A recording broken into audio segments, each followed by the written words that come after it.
Hey everybody, sorry for the lack of videos this past week or two, but just wanted to go by saying, I had finals and after that I was a little bit sick, so probably wouldn't have liked the sound of my voice anyway.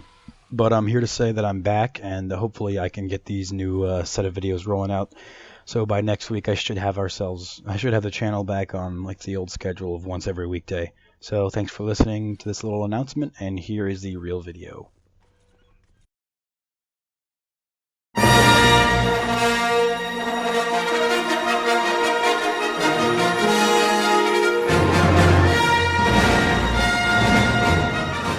Okay, this new Star Wars movie. If you haven't seen it, you need to go see it. I think it was great. Even if you're not a fan of Star Wars, but you're a fan of science fiction, action, fantasy, hell, anything that just go see it if you're going to see a movie because there's really no competition out anyways for this movie, and it's probably the best movie I've seen in a while. I mean, I don't know. There's no way to put it into scope because when it comes down to it, it is Star Wars, and I'm going to have bias towards it. But I've heard from people who don't even like Star Wars that it was just a great movie. It's very well made. You're going to like the characters regardless. Like, it just clicks. It feels great to watch. I'm going to go see it again for sure. Just a lot of the elements that make a good movie are here. And it's almost like trying to copy a movie or trying to recreate a movie of old that, got everything right again, has made a movie that got everything right again in today's terms too. So if that makes any sense, I'm basically just saying it's great. Go see it. And I won't spoil anything in this video, but I will in maybe another one. So stay tuned for that if you actually went and saw it because of me, or regardless if you've seen it and you're watching this just anyways. So here are my official thoughts on the movie, just to kind of get things started. Going into it, I had no idea what to really expect. I just was really excited. I didn't want to get too excited because hype always ruins everything, and there's no matter what it is, it won't always live up to it. I don't remember anything that has been universally loved after being hyped up so much. It's just the way the people work, and it's definitely a product of the internet. Is just people get on there, they just hype each other up. Everyone is really excited. They go see something, and unless it's Jesus Christ reincarnated, it's not going to be the greatest thing ever, and people are going to find flaws because they were expecting it. So just one tip to having a great movie-going experience when seeing this is do not think that Star Wars is some godsend, greatest movie franchise ever, beautiful thing, because when you think about it, even though, A New Hope and Empire Strikes Back and Return of the Jedi were like a great trilogy, they had flaws, and will still be here today to tell you about them. But the reason they work so well is they had lovable characters. It was a unique universe that people still know and can reference and love, and it just brought so much new to the table that no one had ever seen on a scale before. That it just revolutionized things, and it created this idea of like a beautiful fantasy world that people just loved and can still harken back to today. So definitely want to compare this movie to that franchise. And of course, the first movie of that trilogy, the original trilogy, was A New Hope. And if you see that movie, A New Hope, it might not take your breath away. I mean, it touches lightly on some cool shit like the Force. That's always been mystical. It isn't really enhanced until Empire Strikes Back. We don't see how you train for it or anything like that. But it's mentioned and it looks cool. You see mind tricks. You see some little moves. But you see people get choked.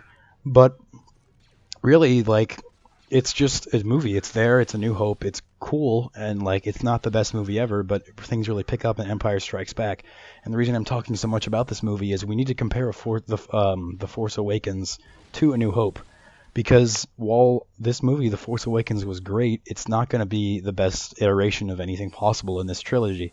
Now, hopefully, the next movie that this comes out in this series will just enhance all the characters that are already great in this movie, because I definitely don't have a character that I dislike in this movie. Maybe no one. I like everyone in this movie, so it's just great. And to kind of just tie those two together, comparing it to the original trilogy, it is the new A New Hope of this trilogy, so it shouldn't be seen as the best possible form of this new series. So that aside, this movie's great. The plot is is very well contained. There's a build up and a payoff. It's not sequel baited. We know there's going to be a sequel, but it does wrap itself up, and really it finishes on a great note. So, oh shit, is that a spoiler? I don't know. It's not a spoiler, but there's a build up and a payoff. You're going to feel good walking out of the movie. That's not a spoiler. I don't know why it would be. Just kind of a storytelling element to it. So that aside, let's talk about characters. We start off with we meet Poe first, I think. Poe and his droid BB-8. So BB-8 is the little guy that you see like in the commercials and like the trailers. He's white and orange. He's a little ball. He rolls around. He was great. BB-8 was great. So like he reminded me of R2-D2, just kind of like younger and more hyper. And like he's going around messing with things, doing stupid things. Like every you might not like him at first. I noticed at first I was kind of like, okay, he's kind of like this little kid-friendly robot that all the kids are gonna love. But after a while, you kind of like him, and I think if I went and saw this movie again, I would like him more because he really grows on you. And even the characters in the movie are kind of like, what the hell is this thing? I don't like it very much. But that's kind of how I felt. And so BB-8's great. Poe Dameron is a pilot for the quote-unquote Resistance, which is just the new rebellion. A lot of the factions in this movie are just kind of rehashed versions of the ones in A New Hope. Like I said, it's a soft reboot, or I don't know if I've mentioned that yet. I'll get to that. But he's from the Resistance, and he's this great pilot. They say how great of a pilot he is. We don't see it in action yet, but he's kind of like cocky, really funny, sarcastic and stuff. He's great. We didn't get to see a lot of him. I wish we saw more of him. I'm sure we'll see more of him in the next movie. That's what I mean is getting to capitalize on all these characters in the next movie will be great. And he's cool. And then the next major character that gets introduced is Kylo Ren, and he is the main antagonist. And his character is actually really great because it's complex, and it's not like just a big bad guy like Darth Vader was. Because if you've seen A New Hope, which, Star Wars Episode 4, it's the oldest one, Darth Vader is in that movie as just an antagonist. He has like no real character. I don't want to say that, I might upset some people, but he's really just there to mess things up, tear up the scene a bit, make people scared. He doesn't exhibit any like human traits. He's just this big hulking, we don't know what he is. He doesn't reveal himself. We think he's like a robot because he has a weird voice, but he just exists to like chew up the scenery and kill some people and get shit done for the Emperor, who I don't think we've seen at that point. So he just is this big bad guy, and then everyone sees Kylo Ren, this guy in a mask who has a weird voice modulation, and they expect him to be like Darth Vader. But the thing is, he's not Darth Vader, and it's genius because his main character is that he wants to be Darth Vader. So the genius of that is our attitude toward this character is reflected through the character's own, wants and needs. He wants to be like Darth Vader in the same way that we want him to be like Darth Vader, but he can't be Darth Vader because he's not cool enough. Like, he's not good enough. He's not strong enough in the Force. He's actually quite weak in the Force, and he's not trained enough. So he's just this guy walking around using a voice modulation thing that he doesn't need, like Darth Vader had, to make himself sound scary. And he wants people to fear him, but he's not actually that scary. And if you watch the movie, you'll see, like, it comes out where he's just this brat who has temper tantrums and went to the dark side because he doesn't want to be told what to do. And I think that's great. He's this asshole, brat who doesn't, have what it takes, and he like takes it out on other people. He's just like a bully because he doesn't have what it takes, and I think that's great. So if anyone's telling you that Kylo Ren is horrible because he's not some big badass and he's just some wimp, that's because that's what his character is, and you need to explain to those people that that's how some characters work, is they're not always going to be evil. If you want a totally evil, malignant force that is antagonizing the protagonist, that exists, but he's just not seen in full force. He is shown in this movie through Lord Commander Snoke, or whatever his titles are. I won't go into too much what he looks like or what he does, but he is the main driving evil force. He's like the Emperor. He's behind the scenes, pulling the strings, and he exists as the pushing evil force in this movie that Kylo Ren is not, because Kylo Ren has flaws, and we see those flaws develop into what is probably one of the coolest villains in a Star Wars movie. Next character we have is Finn, who is the guy from Stomp the Yard, John Boyega. I'll probably put up a picture of him. He is awesome, just to get that out of the way. He's really like lovable. He's not charming, maybe charming, but he's kind of funny. And I think he just comes off as like, he wants to be cool, but he's also not. It's like he's kind of like Kylo Ren. He and him both have very similar arcs where they find out who they are, but on opposite sides of the spectrum of good and evil. So Finn, he is a stormtrooper in this movie. He starts out as a stormtrooper, and I don't know if this is spoilers. Close your ears for like 20 seconds if it is, but he doesn't want to be a stormtrooper. So he basically stops becoming one, and that's the plot of the movie, is he becomes part of the quote-unquote resistance. Not entirely, but through his own actions, worked with them, and escapes with Poe Dameron to the planet of Jakku. And End of spoilers. But Finn is great because he like is, I don't know, he's something new. He's vulnerable. He's likable. He doesn't like carry the story as the same way that Luke Skywalker did. Well, he reminds me of Luke Skywalker. He kind of sucks at things, and he gets better, and you kind of grow with him, and he's basically who we're supposed to empathize with throughout the film, I feel like. So we kind of root for him, and we like how he's adapting to everything, and it's a very great character. I can't think of his relationship with Poe in the movie is great. Those two work with each other really well.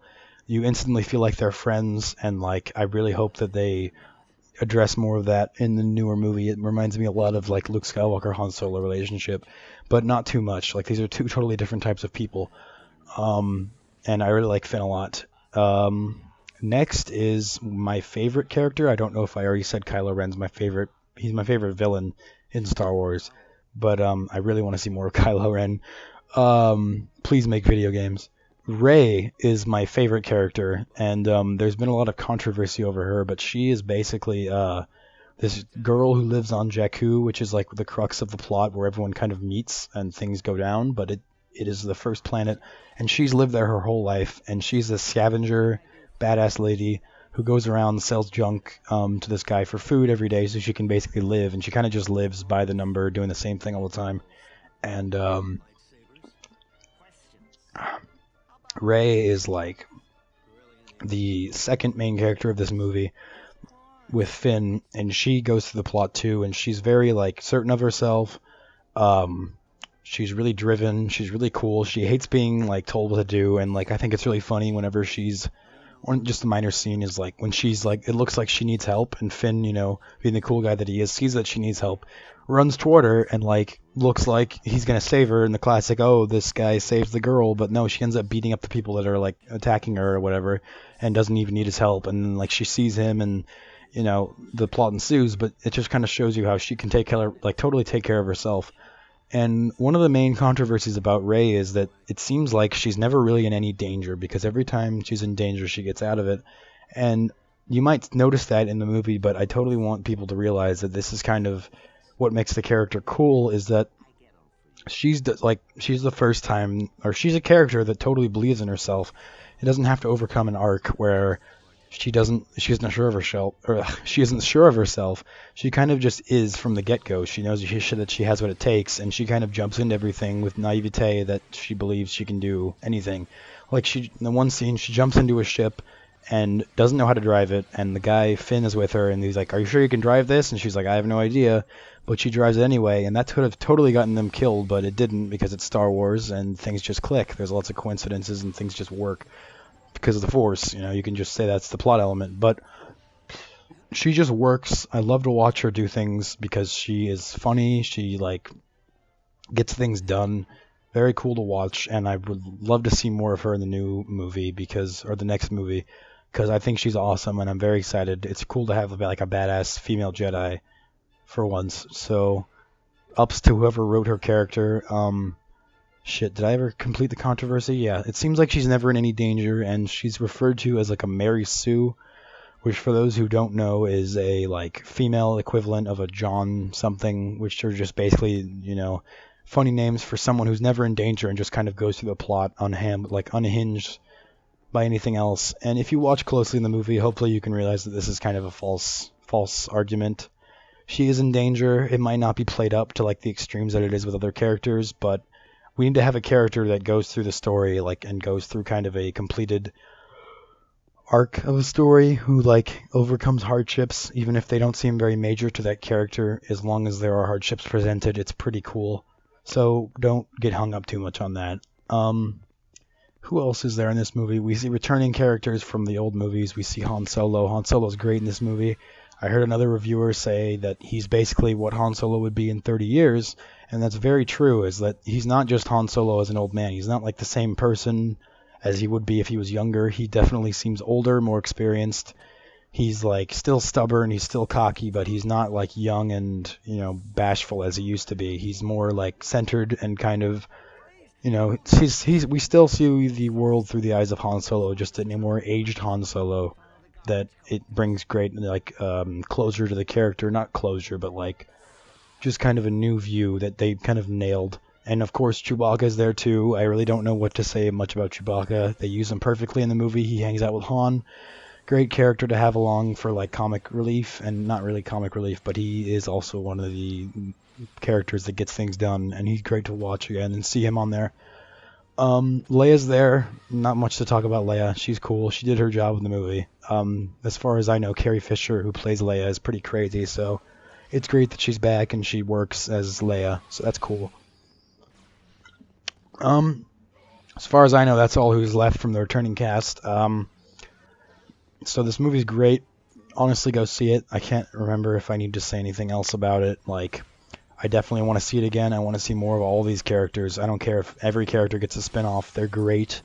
I just want to see more. Kylo Ren is like the most awesome Sith Lord ever. He's very human. Like, his design is amazing. Seeing him walk around on screen and you're just like, I want to see this guy in more fights. I want to see him get better. I want to see him be like a force to be reckoned with.